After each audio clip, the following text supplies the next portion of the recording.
Chaque mot que vous dites, chaque pensée que vous nourrissez, chaque émotion que vous montrez et chaque centime que vous dépensez construit la personne que vous êtes. Pas ce que vous dites être, pas ce que vous aimeriez être, mais ce que vous projetez réellement au monde. La plupart des gens vivent sans contrôle sur eux-mêmes, pris dans un cycle d'impulsion et de regret.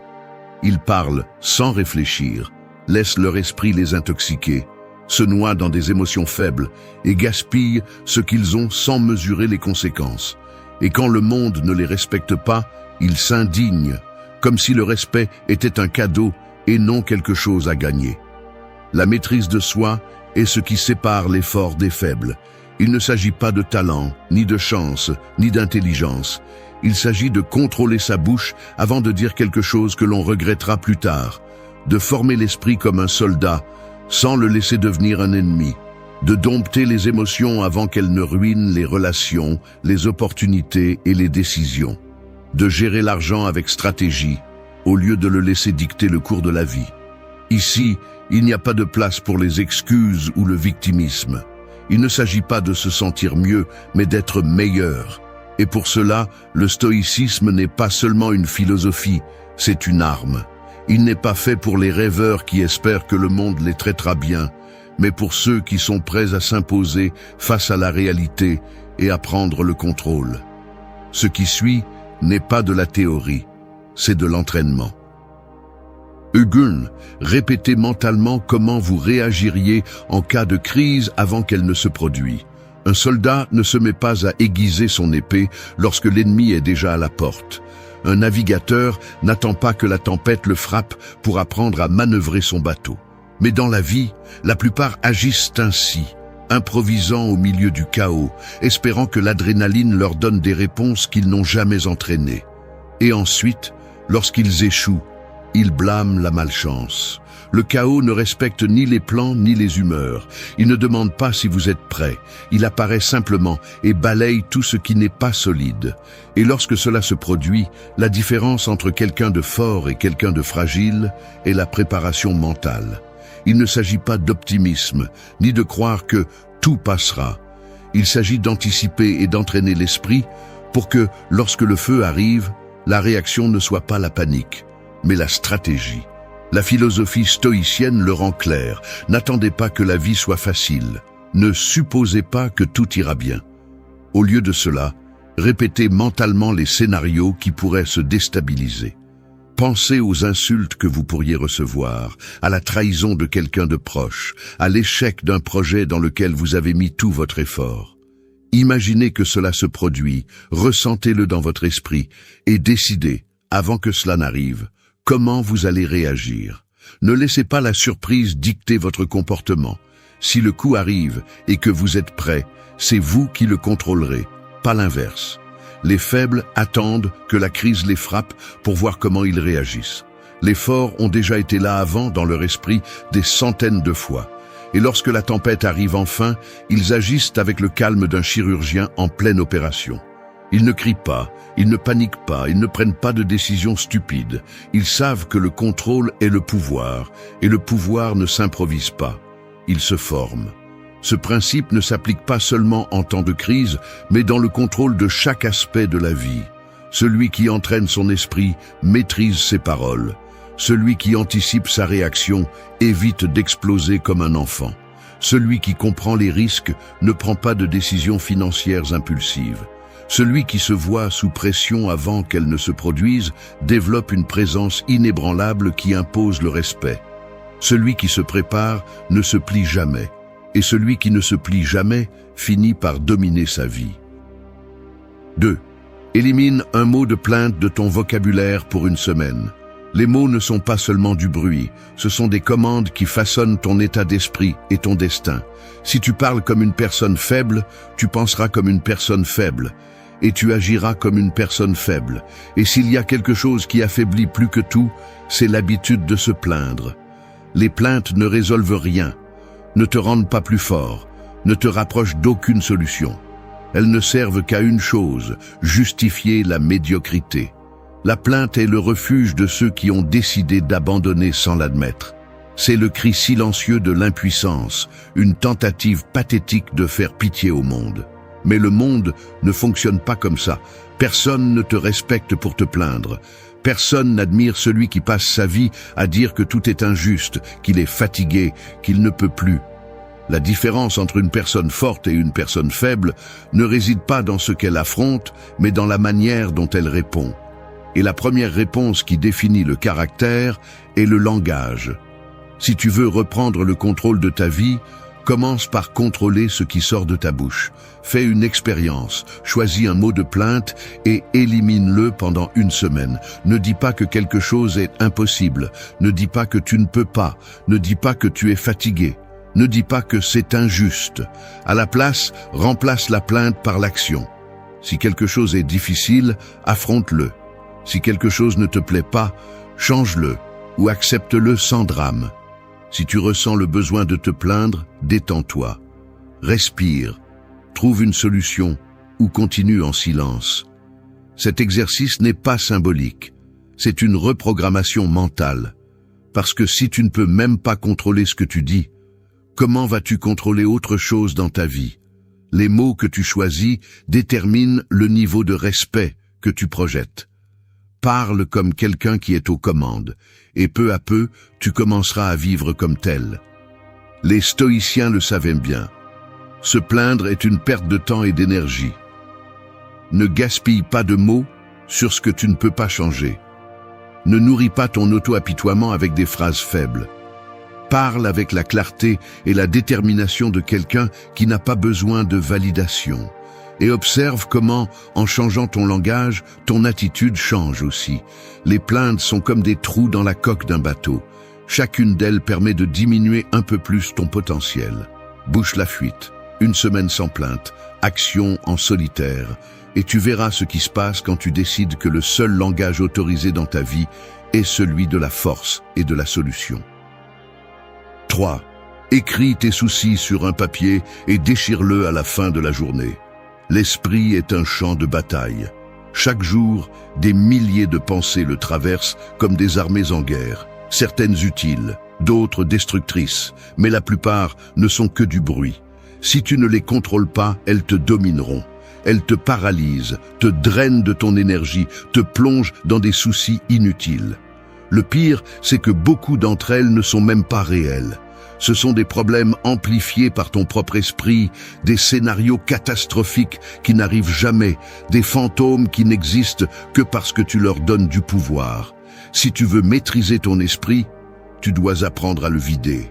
Et l'une des méthodes les plus efficaces est d'écrire. Pas dans une tentative poétique de se défouler, pas avec l'intention de le relire plus tard et de se vautrer dans sa propre misère. Écrire pour libérer, pour lâcher prise, pour comprendre que la plupart de ce qui te préoccupe est sans importance.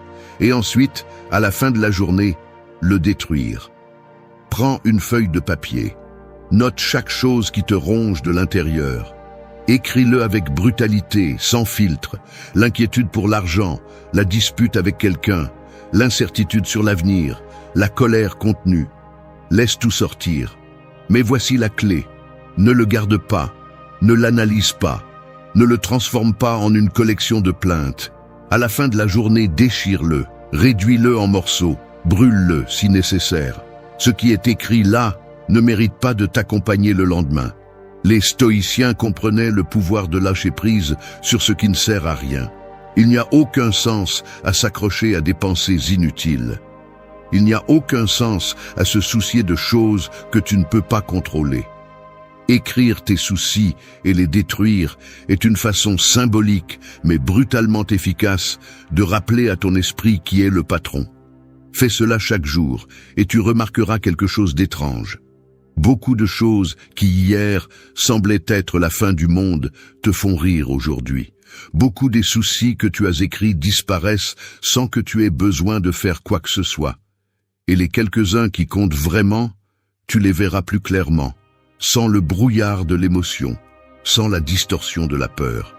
L'esprit n'est pas fait pour être une poubelle de pensées toxiques. Il est fait pour penser clairement, pour prendre des décisions avec précision. Mais cela n'est possible que lorsque tu lui enlèves le poids mort de l'inquiétude inutile. Ne sous-estime pas cet exercice. Il peut sembler simple, mais c'est l'un des outils les plus puissants pour entraîner ton esprit. Écris, lâche prise, déchire, et continue avec la tête claire, parce que dans la vie, le seul fardeau qui vaut la peine d'être porté est celui qui compte vraiment. 4. Imaginez qu'un sage stoïcien évalue chacune de vos décisions. Imaginez ceci, chaque fois que vous parlez, quelqu'un vous écoute. Chaque fois que vous pensez à prendre une décision, quelqu'un observe. Pas un ami, pas un membre de la famille, pas un inconnu dans la rue. Un sage stoïcien, quelqu'un qui ne se laisse pas emporter par des émotions faibles, qui ne cherche pas de validation, qui ne gaspille pas son temps en trivialité. Il est là, sans dire un mot, jugeant en silence chacune de vos actions. Oseriez-vous vous plaindre devant lui? Lui donneriez-vous des excuses sur pourquoi vous n'avez pas fait ce que vous deviez faire? Lui diriez-vous que vous ne pouviez pas contrôler votre caractère, que vous avez dépensé de l'argent en stupidité, que vous vous êtes laissé emporter par l'impulsion du moment? Non, parce que dans son monde, les mots ne valent rien s'ils ne sont pas soutenus par des actes. La plupart des gens vivent sans se remettre en question. Ils agissent par inertie. Ils disent la première chose qui leur vient à l'esprit. Ils dépensent sans réfléchir. Ils réagissent comme des enfants capricieux, comme si leur volonté était la seule loi qui existe. Mais quand vous mettez un filtre, quand vous imaginez que quelqu'un avec une véritable discipline et un autocontrôle vous observe, quelque chose change. Vous arrêtez d'agir comme un idiot impulsif et commencez à mesurer chaque mouvement. Ceci n'est pas un exercice pour prétendre être quelqu'un que vous n'êtes pas. C'est une méthode pour faire ressortir la meilleure version de vous-même. Demandez-vous, à chaque moment clé de la journée, qu'est-ce qu'un véritable stoïcien ferait à ma place? Un véritable stoïcien ne réagit pas avec colère lorsqu'on l'insulte.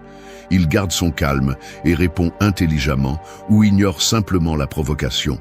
Un véritable stoïcien ne gaspille pas son argent en futilité pour impressionner les autres. Il utilise ses ressources avec sagesse, investit dans sa croissance, dans son indépendance. Un véritable stoïcien ne permet pas à ses émotions de le dominer. Il ne laisse pas la peur le paralyser, la colère le pousser à faire des bêtises, la paresse lui voler son temps. Vous avez deux options. Continuez à vivre comme si personne ne vous regardait, justifiant chaque erreur, agissant sans contrôle, ou imaginez que chaque pas que vous faites est observé par quelqu'un qui exige le meilleur de vous. Pas comme une punition, mais comme une norme. Le respect ne se mendie pas, il se gagne. Et pour le gagner, vous devez commencer à agir comme quelqu'un qui le mérite. Pas quand cela vous convient, pas quand vous vous sentez bien, mais toujours. À partir d'aujourd'hui, vivez comme si vous étiez sous le regard d'un sage.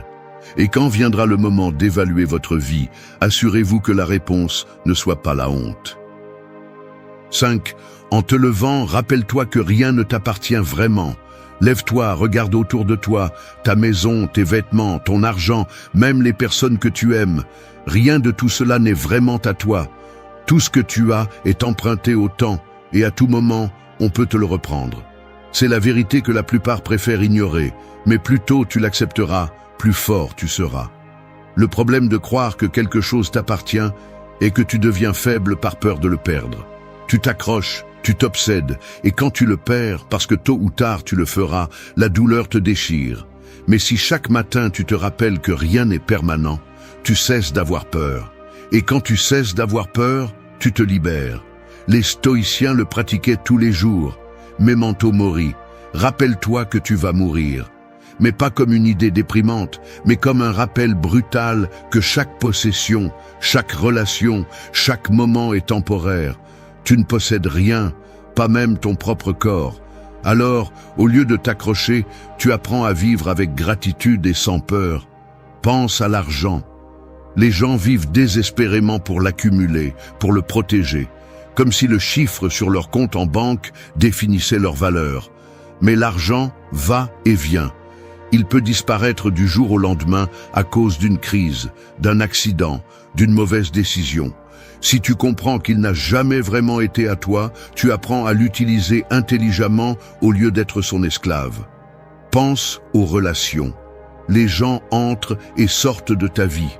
Certains amis s'éloignent, certains couples se séparent, certains membres de la famille meurent.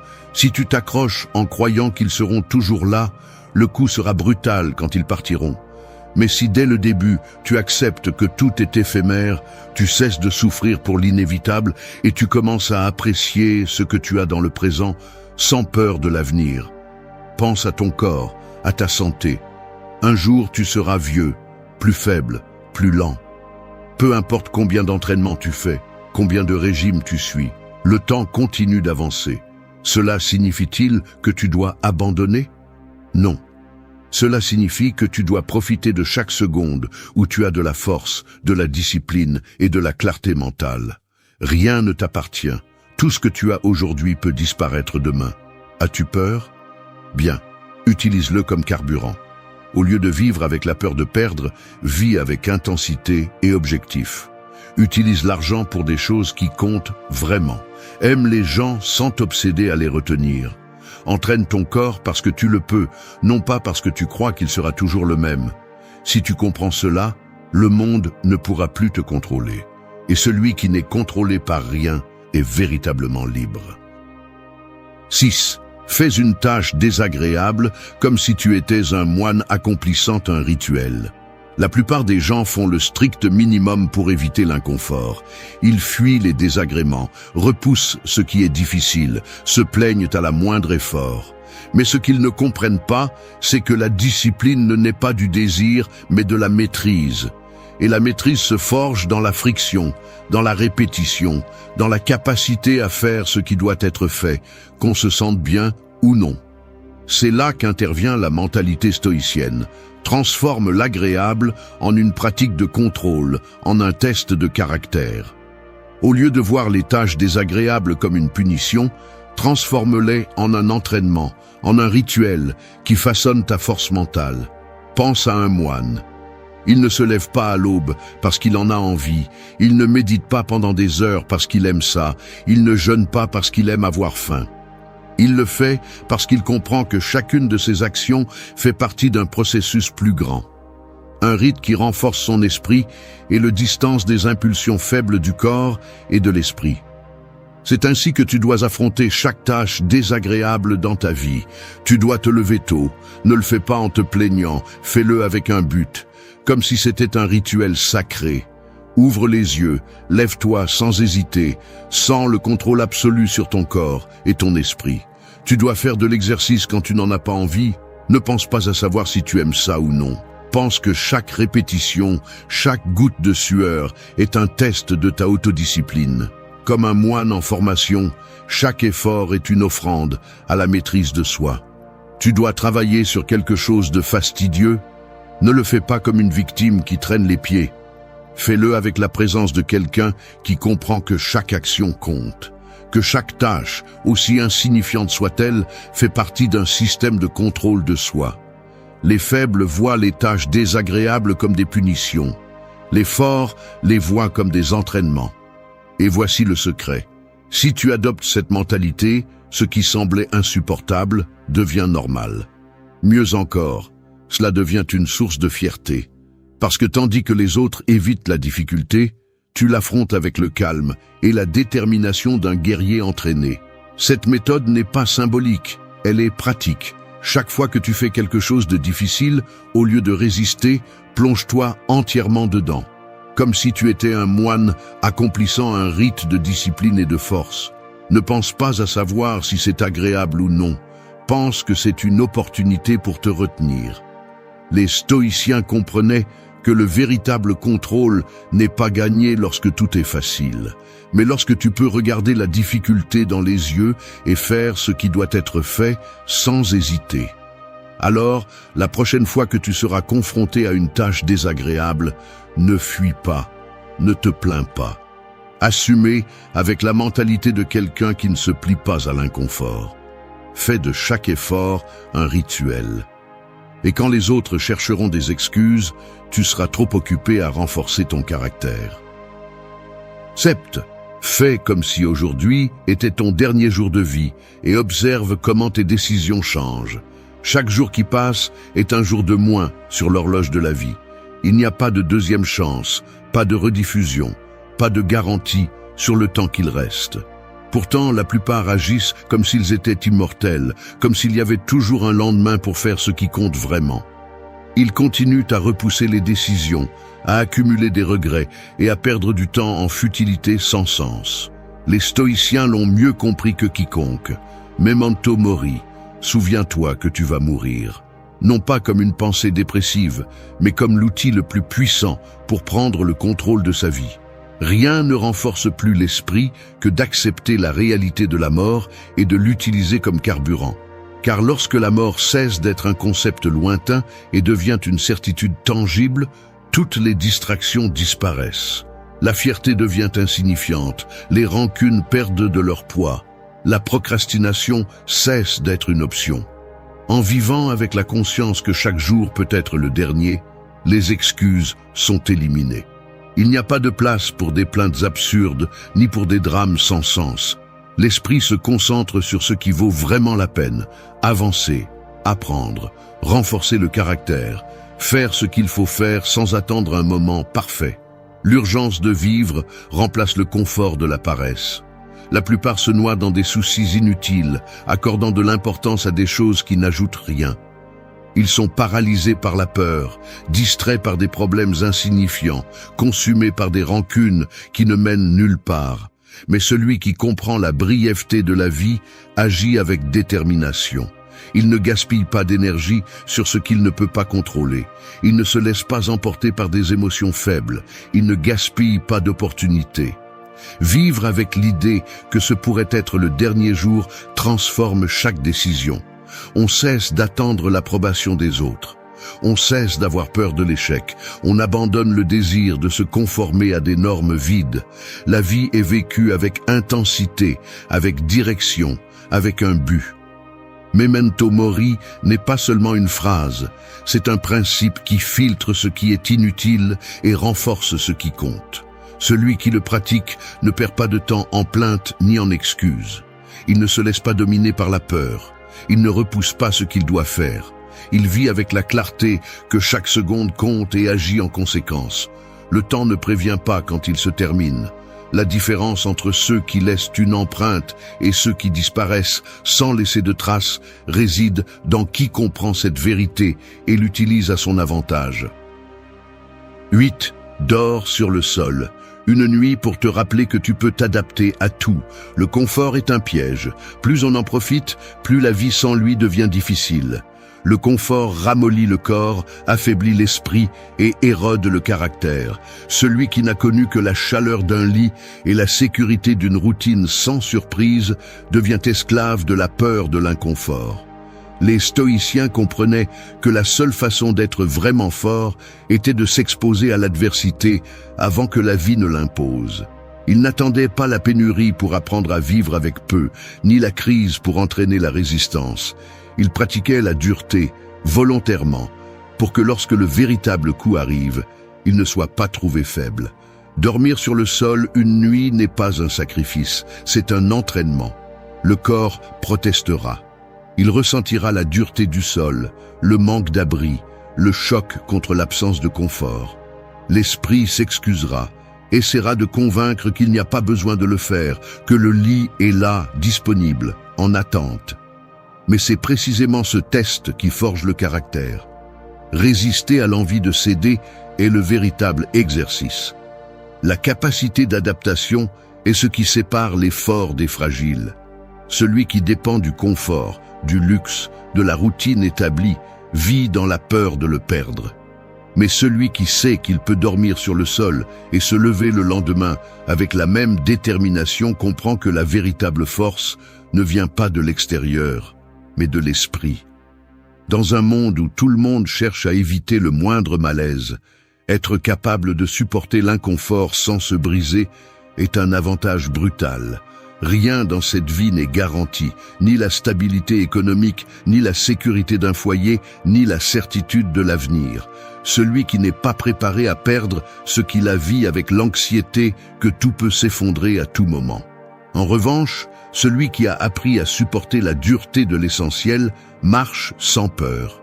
Cet exercice n'est pas symbolique, c'est un véritable test. Dormir sur le sol une nuit signifie sortir de la bulle de confort, observer la réaction du corps, affronter la résistance de l'esprit et prendre le contrôle. Le lendemain, après l'avoir surmonté, le changement est évident. L'esprit se tient, la dépendance au confort se réduit et la confiance en sa propre résistance se renforce. Il ne s'agit pas de se priver pour souffrir, il s'agit d'entraîner la capacité d'adaptation, de rompre la dépendance au confort, de s'assurer que rien dans ce monde n'a le pouvoir d'affaiblir la volonté. La force naît dans l'inconfort, et seul celui qui le maîtrise peut se déplacer dans la vie avec une véritable liberté. 9. Écris une lettre d'adieu à ta version actuelle et lis-la dans un an. La personne que tu es aujourd'hui ne devrait pas être la même dans un an. Rester le même signifie que tu as stagné, que tu as gaspillé 365 jours en excuses et en manque d'action. L'évolution n'est pas optionnelle. Soit tu avances, soit tu restes en arrière, regardant comment les autres prennent le contrôle pendant que tu restes coincé dans les mêmes cycles de toujours. Écrire une lettre d'adieu à ta version actuelle n'est pas un simple exercice de réflexion. C'est un acte de clôture, une coupure définitive avec la médiocrité, avec les habitudes faibles, avec les routines qui te maintiennent au même endroit. Ce n'est pas un message de nostalgie, mais un adieu sans remords. Prends du papier et un crayon. Écris avec brutalité, sans filtre. Reconnais tes faiblesses, identifie les excuses que tu as utilisées pour justifier ton manque de discipline, souligne les erreurs que tu as répétées encore et encore. Ne sucre pas les choses. Sois impitoyable avec la version de toi qui aujourd'hui n'est pas à la hauteur. Il ne s'agit pas seulement de ce que tu laisses derrière toi, mais de ce que tu espères voir à l'avenir. Définis qui tu dois être dans un an. Plus fort, plus sage, plus discipliné, avec de meilleures décisions, avec un contrôle absolu sur ton esprit, ton corps, ton argent. N'écris pas de promesses vides, écris des engagements fermes. Ne rédige pas des souhaits, décris des faits comme s'ils étaient déjà accomplis. Garde la lettre, ne la lis pas avant le temps. Laisse-la dans un endroit où tu ne la verras pas tous les jours, où elle ne deviendra pas un simple rappel sans poids. Un an plus tard, ouvre-la et fais face à la vérité. Là seront les mots que tu as écrits, attendant une réponse claire. As-tu fait ce que tu as dit que tu ferais, ou es-tu toujours le même? Il n'y a rien de plus humiliant que de réaliser que le temps a passé et que tout est resté le même. Il n'y a pas de pire défaite que de constater que les promesses faites à soi-même n'étaient que des mots vides. Mais il n'y a pas non plus de plus grande satisfaction que de lire cette lettre et de voir que tu as tenu, que tu as dépassé qui tu étais, que tu as laissé derrière toi ce qui devait rester dans le passé. Les changements réels ne se produisent pas dans l'esprit, ils se produisent dans les actions quotidiennes. La lettre n'est pas magique, elle ne change rien par elle-même. Ce n'est qu'un miroir qui montre ce que tu étais et ce que tu aurais pu être.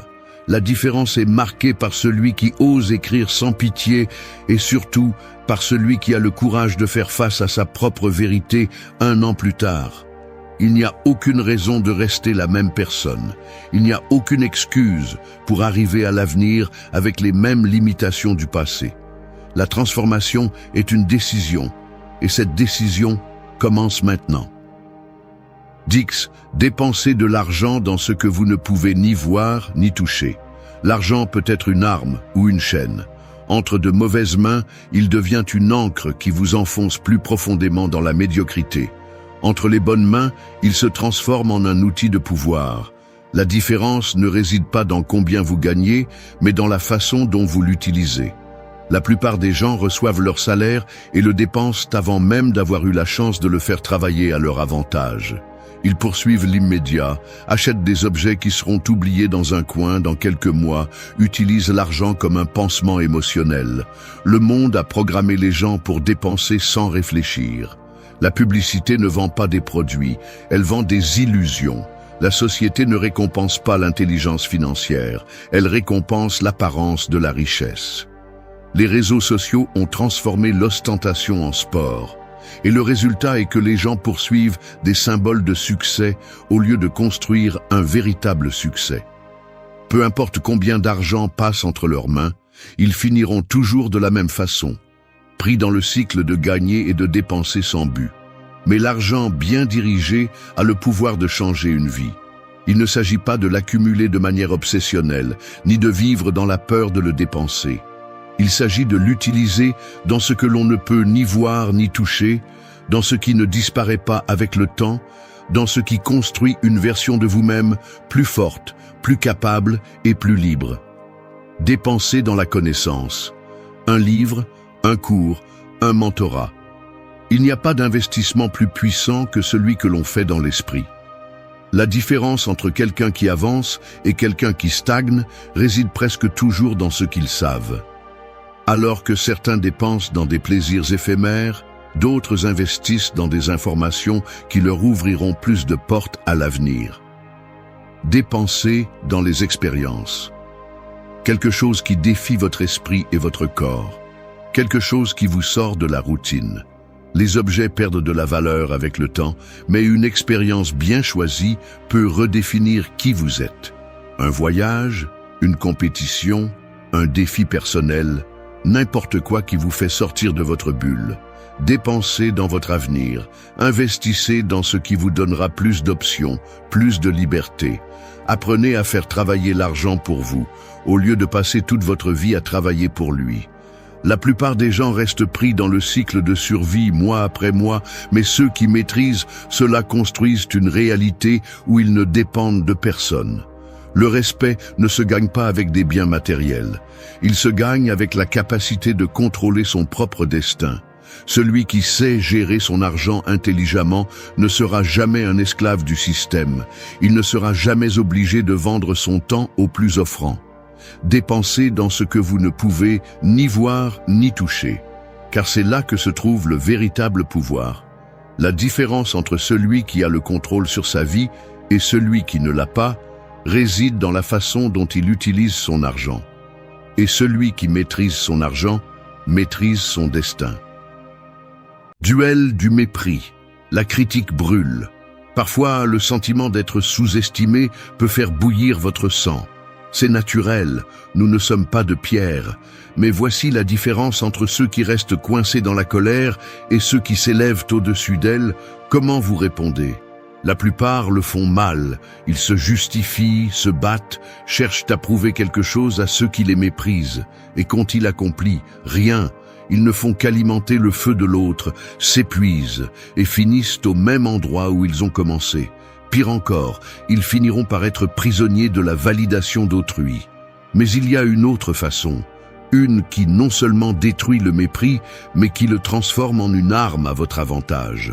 Une qui a été utilisée par les stoïciens, les sages, ceux qui réussissent vraiment quelque chose dans la vie. Il ne s'agit pas de répondre avec des mots, ni de chercher la reconnaissance. Il s'agit de transformer la critique en carburant, de construire en silence, de faire en sorte que votre succès soit si imposant que personne n'ait rien à dire.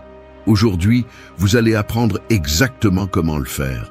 8 actions qui, si vous les appliquez, feront que la critique cessera de vous affecter et que le mépris des autres se transforme en une source de force personnelle. Ce n'est pas de la théorie, c'est de la stratégie. Action 1. Construis ton succès avec constance et sans bruit. Nous vivons dans un monde où les gens parlent trop. Tout le temps, tu entends des gens dire ce qu'ils vont faire. Je vais commencer mon entreprise, je vais changer ma vie, je vais me mettre en forme. Et pourtant, 1 an plus tard, ils sont au même endroit, avec les mêmes excuses, les mêmes paroles vides. Le problème est simple, ils parlent plus qu'ils ne travaillent. Ils cherchent à être validés avant d'accomplir quoi que ce soit, comme si le fait de le dire à haute voix les rapprochait de leur objectif. Mais la réalité est différente. Ceux qui avancent vraiment ne publient pas chaque pas qu'ils font. Ils sont occupés à construire. Si tu veux des résultats, arrête de parler et commence à agir. Tu n'as pas besoin d'annoncer quoi que ce soit. Tu n'as pas besoin de l'approbation de personne. Tout ce dont tu as besoin, c'est d'une constance brutale. Le succès ne consiste pas à se sentir inspiré, ni à avoir des jours parfaits où tout coule de source. Il s'agit d'avancer même quand tu n'as pas envie. Ceux qui réussissent dans cette vie ne sont pas ceux qui travaillent quand ils se sentent motivés, mais ceux qui travaillent même quand ils ne le sont pas. Alors que les autres cherchent de l'attention, toi, tu cherches le progrès. Les gens sont mal à l'aise de voir quelqu'un de discipliné parce que cela leur rappelle combien ils ont peu fait de leur propre vie. C'est pourquoi ils vont te dénigrer, t'ignorer, se moquer de ton effort. Au début, personne ne croira en toi. Et c'est bien, parce que tu n'as pas besoin non plus qu'ils croient en toi. Ne cherche pas à prouver quoi que ce soit à qui que ce soit. N'essaie pas de convaincre les autres de ce dont tu es capable. Fais juste le travail.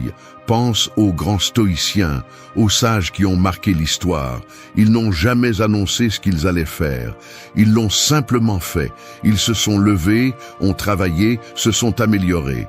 Ils ne cherchaient pas les applaudissements, ils ne cherchaient pas l'approbation, ils cherchaient l'excellence. Et voici la clé, si tu es constant, le temps fera le reste. Un jour, lorsque la poussière se sera déposée, lorsque ceux qui ont trop parlé seront toujours au même endroit, tu seras plusieurs pas en avant. Et là, il n'y aura plus rien à discuter. Les gens te demanderont comment tu as fait, et la réponse sera simple, tu l'as fait quand personne ne regardait. Alors que les autres publient, se vantent et cherchent de l'attention, reste dans l'ombre. Travaille en silence. Améliore-toi chaque jour. Fais en sorte que ton succès soit si éclatant qu'il n'ait même pas besoin de présentation. Qu'il parle, qu'il doute, qu'il te dénigre, peu importe. Parce qu'à la fin, quand viendra le moment, quand les résultats parleront d'eux-mêmes, ils devront se taire. Et tu n'auras pas gagné parce que tu les as fait taire. Tu auras gagné parce que tu es resté ferme, parce que tu as travaillé en silence, parce que tu as construit quelque chose de réel pendant que les autres ne faisaient que jouer à être réussis. Action. 2. Élève tes standards et ne te contente pas de moins. La plupart des gens échouent avant même d'essayer. Non pas parce qu'ils n'ont pas de talent ou de compétences, mais parce que leurs standards sont trop bas. Ils se contentent du minimum, de ce qui est confortable, de ce qui ne leur demande pas trop d'efforts. Et ensuite, ils se demandent pourquoi leur vie est médiocre. Voici la vérité que personne ne veut entendre. Tu n'obtiens pas dans la vie ce que tu désires, tu obtiens ce que tu tolères. Si tu tolères la médiocrité, c'est ce que tu recevras. Si tu acceptes de t'entourer de personnes sans ambition, tu deviendras comme eux. Si tu permets à la paresse de dicter tes jours, tu ne progresseras jamais. Tes résultats seront toujours à la hauteur de tes standards. Regarde-le de cette façon. Si ton standard est un entraînement une fois par semaine, quel type de physique penses-tu avoir? Si ton standard est de faire le minimum d'efforts dans ton travail, jusqu'où penses-tu aller? Si ton standard est de rester dans un environnement où personne ne progresse, combien penses-tu grandir? Ce que tu acceptes, c'est ce que tu es. Et voici la partie brutalement honnête. Personne ne te demandera plus que ce que tu te demandes à toi-même. Personne ne te poussera à être meilleur. Personne ne te forcera à monter de niveau. Cela dépend de toi. Les stoïciens l'avaient bien compris. Ils ne cherchaient pas le confort, ils ne voulaient pas l'approbation des autres, ils ne se laissaient pas entraîner par la médiocrité de l'environnement. Ils élevaient constamment leurs standards. Ils sont revenus plus disciplinés, plus résistants, plus sages, et ils ne le faisaient pas parce que quelqu'un les y obligeait. Ils le faisaient parce qu'ils comprenaient que la grandeur n'est pas un objectif, mais une pratique quotidienne. Si tu veux cesser d'être une victime de la vie et commencer à la maîtriser, élève tes standards. Arrête de tolérer les excuses. Arrête d'accepter le minimum. Arrête de t'entourer de personnes qui te freinent seulement. Commence à te demander plus. Et cela ne signifie pas que tu dois devenir un perfectionniste obsédé par le travail sans repos. Cela signifie que chaque jour, peu importe à quel point l'avancement est petit, tu te demandes d'être meilleur qu'hier. Il ne s'agit pas de faire de grands changements d'un coup, mais de t'engager à une amélioration continue. De te demander chaque jour, est-ce que je donne le meilleur de moi-même ou est-ce que je me contente de la facilité? Le succès n'est pas une question de chance, de talent, d'être au bon endroit au bon moment. Le succès est le résultat de standards élevés maintenus avec discipline. Ceux qui réussissent vraiment quelque chose dans la vie ne se contentent pas d'être assez bons. Ils cherchent à être exceptionnels, et pas parce qu'ils veulent une validation externe, mais parce qu'ils comprennent que vivre avec excellence est une décision personnelle. Élever tes standards, ce n'est pas seulement te demander plus à toi-même. C'est aussi t'entourer de personnes qui te défient de grandir. Si tu es entouré de gens conformistes, tôt ou tard, tu deviendras l'un d'eux. Si tu es entouré de personnes qui ont faim d'amélioration, tu te hisseras inévitablement avec eux. Et ne te trompe pas, ce n'est pas facile. Élever tes standards signifie sortir de ta zone de confort, rejeter la médiocrité, devenir implacable avec tes propres excuses. Cela signifie prendre une responsabilité absolue sur ta vie. Mais c'est le prix à payer pour arriver là où la majorité n'arrive jamais. Alors, n'accepte pas moins que ce que tu es capable d'être. Ne laisse pas la médiocrité s'installer dans ta vie. Exige plus de toi-même, même si personne d'autre ne le fait. Augmente la barre, même si cela fait mal. Parce qu'à la fin, ceux qui osent élever leurs standards sont les seuls qui changent vraiment leur destin. Action 3. Perfectionne ton art dans l'ombre. Laisse le monde le découvrir. Le problème de la plupart des gens est qu'ils veulent être reconnus avant d'avoir construit quelque chose qui mérite d'être reconnu. Ils cherchent la validation avant d'avoir accompli quelque chose. Et c'est pour cela qu'ils échouent. Ils pensent que l'annonce de leur projet leur donnera plus de discipline, que montrer un petit progrès les rendra plus constants. Mais la vérité est autre. Les paroles sont bon marché, c'est le travail qui compte vraiment. Regarde les grands. Ceux qui maîtrisent vraiment leur art ne le proclament pas. Ils ne cherchent pas l'attention. Ils se contentent de travailler dans l'ombre jusqu'à ce que ce qu'ils ont construit soit si solide que le monde ne peut l'ignorer. C'est ce que tu dois faire. La médiocrité est bruyante. Le véritable talent est silencieux. Ceux qui progressent vraiment sont trop occupés à s'améliorer pour perdre du temps à chercher l'approbation. Si tu veux devenir exceptionnel dans quelque chose, travaille dessus tous les jours, sans distraction, sans attendre que quelqu'un vienne t'applaudir. Construis dans l'ombre. Laisse les autres se concentrer sur l'apparence. Toi, concentre-toi sur l'amélioration. La plupart des gens se frustrent parce qu'il n'y a pas de résultat rapide. Ils pensent qu'ils méritent une reconnaissance pour chaque petit progrès. Mais la réalité est que le véritable progrès se fait dans l'obscurité. Les stoïciens comprenaient cela parfaitement. Ils ne parlaient pas de ce qu'ils allaient faire. Ils le faisaient simplement. Ils ne cherchaient pas la reconnaissance du monde. Ils cherchaient à se maîtriser eux-mêmes. Et quand le moment venait, le monde devait les reconnaître, qu'ils le veuillent ou non. Si tu veux être un maître dans ce que tu fais, entraîne-toi en silence. Si tu aimes vraiment ton processus, tu n'auras pas besoin de le partager avec personne. Regarde les athlètes de haut niveau. Ils ne postent pas de photos de chaque entraînement. Ils ne cherchent pas l'approbation chaque fois qu'ils s'entraînent plus dur. Fais simplement le travail, et quand vient le jour de la compétition, les résultats parlent d'eux-mêmes. La même chose s'applique à tout dans la vie. Ton progrès doit être interne, avant que le monde puisse le voir à l'extérieur. Et il ne s'agit pas de se cacher par peur, il s'agit de construire quelque chose de si solide que lorsqu'il sort enfin à la lumière, il est impossible de l'ignorer. Pendant que les autres sont occupés à montrer ce qu'ils ont peu fait, toi, consacre ce temps à t'améliorer, à étudier, à t'entraîner, à perfectionner ton art. Parce qu'à la fin de la journée, ceux qui réussissent vraiment dans la vie ne sont pas ceux qui en parlent le plus, mais ceux qui y travaillent le plus. Laisse le monde être surpris quand il verra de quoi tu es capable, qu'il parle quand il n'y aura plus rien à critiquer, qu'il se demande comment tu as accompli autant sans qu'il s'en rende compte. La meilleure façon de répondre au mépris n'est pas de t'expliquer, ce n'est pas de te justifier, c'est de devenir si bon qu'on ne peut t'ignorer. Alors baisse la tête et travaille. Ne cherche pas la reconnaissance, ne cherche pas l'approbation. cherche l'excellence. Et quand le moment viendra, laisse ton succès parler pour toi. Action 4. Abandonnez le besoin de prouver quelque chose aux autres. La plupart des gens sont pris au piège dans une cage invisible, le besoin d'approbation.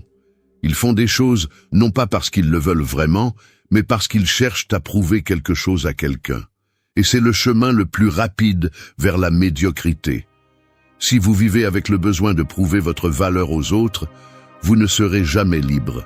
Car votre succès ne dépendra pas de ce que vous accomplissez, mais de ce que les autres pensent de cela. Et lorsque votre valeur dépend de l'opinion des autres, vous serez toujours à la merci des autres. Regardez autour de vous. Les gens achètent des choses dont ils n'ont pas besoin, avec de l'argent qu'ils n'ont pas, pour impressionner des personnes qui ne leur importent même pas. Ils sont obsédés par les likes, par la reconnaissance vide, par la validation d'un public qui, au fond, ne les respecte même pas. Ils vivent en fonction de l'approbation, pas de l'excellence. Le stoïcisme est l'opposé de cela. Un stoïcien ne fait pas les choses pour impressionner les autres. Il les fait parce qu'il sait que c'est la bonne chose à faire. Il travaille sur sa discipline non pas parce que quelqu'un le regarde, mais parce qu'il comprend que la maîtrise de soi est ce qui le rendra invincible. Et c'est la clé. Au moment où vous cessez de ressentir le besoin de prouver quelque chose aux autres, vous devenez intouchable. Pensez-y. Que peut faire quelqu'un pour vous abattre si vous ne cherchez plus sa validation? Comment peuvent-ils vous arrêter si vous ne leur donnez pas de pouvoir sur vous? Ils ne peuvent pas. Mais pour arriver à ce point, vous devez d'abord lâcher prise sur l'ego. L'ego vous fait croire que vous avez besoin d'être reconnu, que vous avez besoin de prouver que vous valez quelque chose. L'ego est un piège. C'est ce qui vous fait réagir à la critique, ce qui vous fait ressentir le besoin de répondre à chaque insulte, ce qui vous maintient pris au piège dans une bataille sans fin contre l'opinion des autres. Quand vous comprenez vraiment votre propre valeur, l'ego se dissout, parce que vous n'avez plus besoin de prouver quoi que ce soit. Vous savez déjà qui vous êtes, et c'est là que la plupart échouent. Ils pensent que la meilleure façon de répondre au mépris est de prouver que les autres ont tort. Mais cette mentalité est faible. Si vous voulez vraiment gagner, ne jouez pas à ce jeu. N'essayez pas de prouver quoi que ce soit à personne. Prouvez seulement à vous-même. Si quelqu'un vous sous-estime, parfait. Ne gaspillez pas d'énergie à expliquer pourquoi ils ont tort.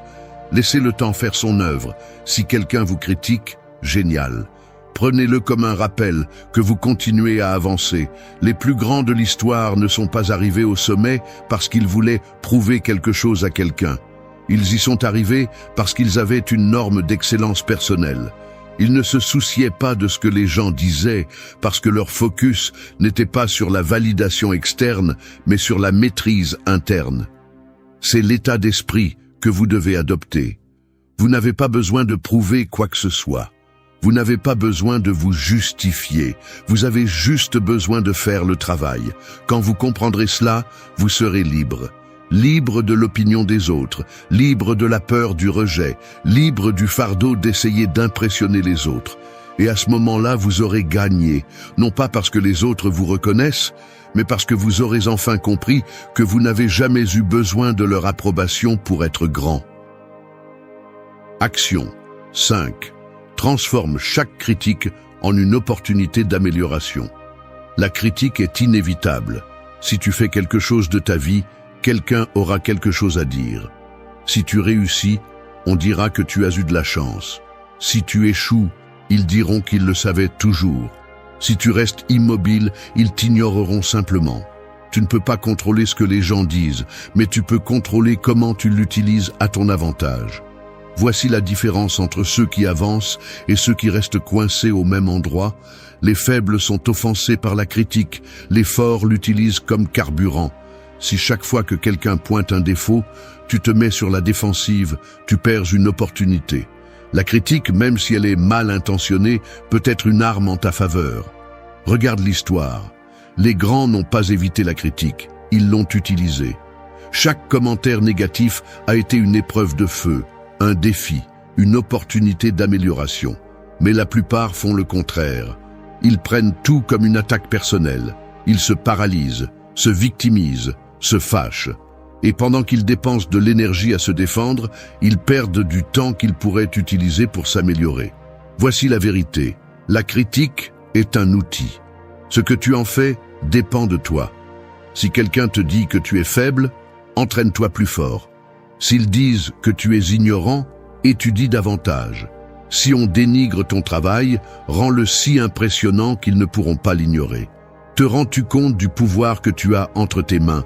Tu peux transformer chaque insulte en un avantage. Les stoïciens l'ont parfaitement compris. Ils ne se souciaient pas de l'opinion des autres. Ils évaluaient simplement s'il y avait quelque chose d'utile dans la critique et l'utilisaient pour grandir. Si ce qui était dit était faux, ils l'ignoraient. Si c'était vrai, ils le corrigeaient. Aussi simple que ça. Pas de victimisation, pas de caprice, pas de perte de temps en discussion. Juste une amélioration constante. Mais pour arriver à ce point, tu as besoin d'un changement de mentalité. Tu dois tuer ton ego. L'ego est ce qui te fait te sentir attaqué quand quelqu'un te critique. C'est ce qui te fait réagir au lieu d'apprendre. Et tant que tu resteras son esclave, tu continueras à perdre. Au lieu de te mettre en colère quand on te critique, demande-toi, cette personne a-t-elle un peu raison? Peu importe si elle l'a dit avec de mauvaises intentions. S'il y a de la vérité là-dedans, utilise-le. Sinon, ignore-le et continue d'avancer. Mais ne te fatigue jamais à essayer de prouver quelque chose à un critique. Ton succès est la seule réponse dont tu as besoin. Pense à ceci. Si la critique te blesse, c'est parce qu'au fond, tu crois qu'elle peut être vraie. Sinon, tu t'en ficherais. Alors, utilise-la. Transforme-la en ton allié. Chaque commentaire négatif est un message codé qui te dit ce que tu peux améliorer. Apprends à le lire, apprends à l'utiliser et tu verras comment chaque insulte devient une nouvelle opportunité de devenir plus fort. La critique ne fait mal qu'à ceux qui ne sont pas prêts à grandir. Mais si tu décides de la voir comme un outil plutôt qu'une attaque, tu deviendras invincible. Ceux qui sont offensés par la critique perdent. Ceux qui l'utilisent comme carburant gagnent. Décide de quel côté tu veux être. Action 6. Laisse tes accomplissements être ta seule réponse. L'erreur de la majorité est de croire que les mots ont de la valeur en soi, que s'ils expliquent, justifient ou se défendent, ils gagneront d'une manière ou d'une autre du respect. Mais la réalité est autre. Personne ne respecte quelqu'un qui a besoin de s'expliquer tout le temps, parce que si tu dois convaincre quelqu'un que tu es capable, tu as déjà perdu. Les gens ne te respectent pas pour ce que tu dis, ils te respectent pour ce que tu démontres, pour ce que tu construis avec tes actions, et pour les résultats que tu rends évidents avec le temps. Si chaque fois que quelqu'un te critique, tu ressens le besoin de répondre, si chaque fois que tu es sous-estimé, tu essaies de les convaincre qu'ils ont tort, alors tu continues à jouer sur le mauvais terrain, parce que cela signifie que tu cherches encore la validation au mauvais endroit, et tant que tu continues à chercher l'approbation dans l'opinion des autres, tu resteras leur prisonnier, parce que ta valeur sera liée à ce qu'ils pensent de toi à chaque instant. Si quelqu'un doute de ta capacité, ne perds pas de temps à argumenter. Fais simplement ce que tu as à faire. Continue à construire, continue à t'améliorer, continue à avancer sans regarder en arrière. Parce que les gens n'applaudissent que lorsque le travail est déjà fait. Au début, ils vont t'ignorer, puis ils vont se moquer de toi, puis ils vont te critiquer, et ensuite ils demanderont comment tu as réussi. Les gens adorent dénigrer ceux qui sont en cours de processus, mais applaudissent ceux qui sont déjà arrivés. Ce qu'ils critiquent aujourd'hui, ils l'admireront demain. Mais pour que cela se produise, tu as besoin d'une mentalité froide et concentrée. Tu as besoin d'être implacable avec ta discipline et apprendre à ignorer le bruit. Parce que si chaque commentaire te fait dévier de ta route, tu n'arriveras jamais nulle part. Les plus réussis ne perdent jamais de temps à discuter. Ils ne se rabaissent jamais pour répondre à des attaques insignifiantes. Ils continuent simplement à avancer jusqu'à ce qu'il n'y ait plus rien à remettre en question. Et c'est que le temps fait toujours justice, mais seulement pour ceux qui sont assez forts pour supporter le processus sans abandonner. C'est ainsi que tu dois opérer. Laisse ton travail parler pour toi. Laisse tes résultats être la seule réponse dont tu as besoin. Laisse le temps faire le sale boulot et faire taire ceux qui ont douté de toi.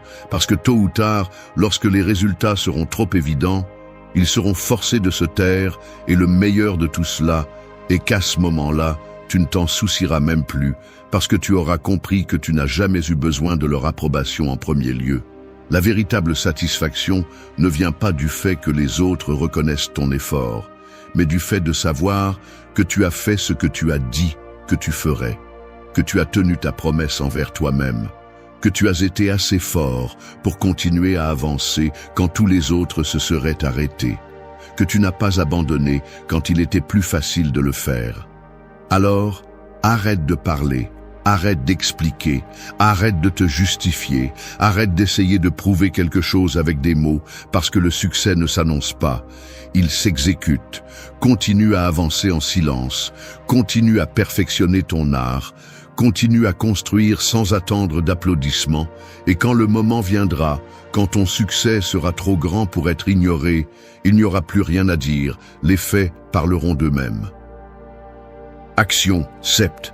Développe la discipline et la constance sans dépendre de la motivation. La raison pour laquelle la plupart des gens n'accomplissent jamais rien de grand dans la vie est qu'ils dépendent de la motivation pour agir. Ils ne bougent que lorsqu'ils se sentent inspirés. Ils ne travaillent que lorsqu'ils en ont envie. Ils ne s'entraînent que lorsque l'émotion est présente. Et c'est là leur condamnation. Parce que la motivation est inconstante. Et tout ce qui en dépend est voué à l'échec. Regarde autour de toi, la plupart des gens commencent quelque chose avec enthousiasme, mais quand l'émotion disparaît, ils abandonnent. Ils s'inscrivent à la salle de sport, et après un mois, ils arrêtent d'y aller. Ils commencent un projet avec énergie et l'abandonnent. Dès qu'il devient difficile, ils font des plans pour améliorer leur vie et ne les terminent jamais parce qu'ils attendent de retrouver l'envie de le faire. Ils sont pris dans un cycle de démarrage et d'arrêt, de commencement sans fin, d'intention sans résultat. La différence entre ceux qui accomplissent quelque chose et ceux qui restent bloqués est simple. Les premiers n'ont pas besoin d'être motivés pour faire ce qu'ils ont à faire. Peu importe s'ils sont fatigués, peu importe s'ils n'en ont pas envie, peu importe s'il n'y a pas d'émotion, ils le font quand même. Les stoïciens l'avaient parfaitement compris. Ils ne comptaient pas sur l'élan émotionnel pour agir, ils comptaient sur l'habitude, sur la constance, sur la volonté inébranlable de faire ce qui est nécessaire, peu importe comment ils se sentaient. Parce qu'ils comprenaient que les émotions sont volatiles, mais que les habitudes sont solides. Et si vous dépendez de ce qui est volatile, vous ne construirez jamais rien de solide. Pense à ceci. Un guerrier ne va pas à la bataille seulement s'il se sent inspiré, un athlète d'élite ne s'entraîne pas seulement quand il en a envie, un leader ne prend pas de décision seulement quand il est motivé. Les vrais gagnants font ce qui est nécessaire même dans les pires jours. Alors arrête de dépendre de la motivation, commence à construire la discipline. Et la discipline signifie faire ce que tu as à faire, que tu en aies envie ou non. C'est se réveiller tôt quand ton corps veut continuer à dormir. C'est s'entraîner quand chaque fibre de ton être veut rester sur le canapé. C'est travailler sur ton projet même quand personne ne te pousse à le faire. C'est avancer quand les autres s'arrêtent. Voici la clé. Chaque fois que tu agis sans dépendre de la motivation, tu te renforces. Chaque fois que tu fais ce qui est nécessaire un jour difficile, tu deviens plus résistant. Chaque fois que tu choisis l'action sur l'excuse, tu renforces le muscle de la discipline. Et quand tu le répètes assez, cela devient une partie de toi. Ce n'est plus une question de savoir si tu en as envie ou non. C'est simplement ce que tu fais. Tu ne te demandes pas si tu vas t'entraîner, tu t'entraînes. Tu ne décides pas si tu vas travailler sur ton objectif, tu travailles. Tu ne cherches pas d'excuses pour te reposer plus que nécessaire, tu continues à avancer. Mais cela demande de la patience, car au début, cela va être difficile. Ton esprit va te trahir. Il te dira de te reposer, de commencer demain, que aujourd'hui n'est pas un bon jour. Ne l'écoute pas. Tu dois pousser à travers cette résistance initiale, car lorsque la discipline devient une habitude, l'effort ne se ressent plus comme une souffrance, mais comme un mode de vie. Et c'est à ce moment-là que tu deviens imbattable. Quand tu n'as plus besoin de l'envie pour faire ce que tu as à faire, quand tu ne dépends plus de l'émotion pour agir, quand tu deviens un putain de tank qui avance avec ou sans motivation. C'est l'état d'esprit de ceux qui accomplissent de grandes choses dans la vie. Ils ne dépendent pas de se sentir bien pour faire ce qui est juste. Ils le font simplement, jour après jour, sans excuse, sans attendre le moment parfait, sans dépendre de personne d'autre que de leur propre volonté. Et la meilleure partie est que, lorsque tu adoptes cet état d'esprit, ta concurrence disparaît.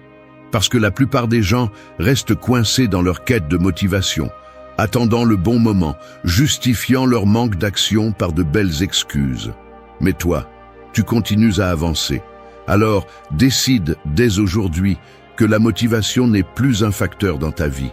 Décide que, peu importe comment tu te sens, tu vas faire ce qui est nécessaire. Et quand tu comprends cela, quand tu l'appliques avec rigueur, quand tu arrêtes de dépendre de l'envie et commences à opérer avec une discipline inébranlable, alors, et seulement alors, tu seras vraiment libre. Parce que tu ne seras plus un esclave de ton humeur, tu ne dépendras plus de l'émotion du moment, tu ne seras plus pris dans un cycle de commencement sans fin. Tu seras quelqu'un qui agit, peu importe quoi. Et à ce moment-là, tu auras gagné. Action 8. Construis un héritage au lieu de chercher la reconnaissance. Le problème de beaucoup est qu'ils vivent obsédés par la reconnaissance plutôt que de se concentrer sur quelque chose qui compte vraiment. Ils cherchent l'attention, ils cherchent les applaudissements, ils veulent que le monde les regarde, mais ils oublient la chose la plus importante. La reconnaissance est un effet secondaire, pas l'objectif principal. Si ton seul but est d'être vu, alors ce que tu construis n'aura jamais de valeur réelle. Parce que lorsque la validation externe est ce qui guide tes actions, tu finis par faire ce qui plaît aux autres plutôt que ce qui compte vraiment. Et si tu dépends de l'approbation du monde, tu ne seras jamais maître de ton destin. Regarde autour de toi. La plupart sont pris dans une course sans sens pour la gloire. Ils publient chaque petite réalisation en espérant être admirés. Ils sont frustrés s'ils ne reçoivent pas la validation qu'ils attendaient et ajustent leur chemin en fonction de ce que les autres applaudissent. Mais la vérité est la suivante. Si ce que tu fais dépend de l'approbation externe, alors tu ne construiras jamais quelque chose qui dure vraiment. Les personnes qui ont laissé une véritable empreinte dans l'histoire ne se levaient pas chaque jour en se demandant combien d'applaudissements elles recevraient.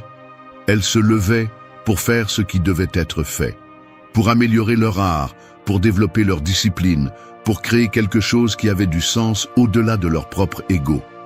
La reconnaissance est venue après, mais ce n'était jamais le but. Et c'est là que beaucoup échouent. Ils veulent la récompense sans le sacrifice. Ils veulent le respect sans avoir rien fait pour le mériter. Ils veulent que le monde les admire sans avoir construit quelque chose digne d'admiration. Mais le respect ne se réclame pas, il se gagne. Si tu veux vraiment quelque chose de grand dans ta vie, oublie la gloire, oublie la reconnaissance immédiate, oublie le besoin que les autres valident ton chemin. Parce que lorsque tu te concentres sur l'extérieur, sur l'approbation des autres, tu deviens leur prisonnier. Tu travailles pour des applaudissements plutôt que pour l'excellence. Les stoïciens le savaient bien. Ils n'agissaient pas pour obtenir la reconnaissance, ils agissaient parce qu'ils avaient des normes élevées, parce qu'ils exigeaient plus d'eux-mêmes que quiconque ne pourrait leur demander, parce qu'ils comprenaient que la véritable satisfaction ne vient pas de la validation des autres, mais de savoir que tu as fait ce que tu devais faire. Concentre-toi sur la construction de quelque chose qui dure, quelque chose qui, même après des années, a encore de la valeur, quelque chose qui ne dépend pas des tendances ou des modes passagères, quelque chose qui parle de lui-même, sans besoin de le promouvoir, sans besoin de l'expliquer. Et pour y parvenir, tu as besoin de patience, tu as besoin d'une vision à long terme, tu as besoin de résister à la tentation de chercher une gratification immédiate. Parce que la reconnaissance éphémère ne signifie rien s'il n'y a pas de substance derrière. Travaille en silence, crée quelque chose qui vaut la peine, laisse l'impact que cela génère parler de lui-même. Et quand le moment viendra, la reconnaissance sera inévitable. Mais voici la clé. À ce moment-là, tu ne t'en soucieras plus. Parce que tu auras compris que la véritable récompense n'est pas que les autres te reconnaissent, mais que tu te sois surpassé, que tu n'aies pas cédé aux distractions, que tu aies fait ce que tu as dit que tu ferais, peu importe qui regardait. Les médiocres cherchent la reconnaissance parce qu'ils ont besoin de se sentir validés. Ceux qui construisent vraiment quelque chose de grand n'ont pas le temps pour cela. Ils sont occupés à perfectionner leur travail, à s'améliorer chaque jour, à devenir la meilleure version d'eux-mêmes. Alors arrête de chercher l'attention et commence à construire un héritage. Quand la poussière retombera, quand les distractions disparaîtront, quand tout ce qui est superficiel s'évanouira, la seule chose qui restera sera ce que tu as vraiment créé. Fais en sorte que cela en vaille la peine. Merci d'être resté jusqu'à la fin de la vidéo.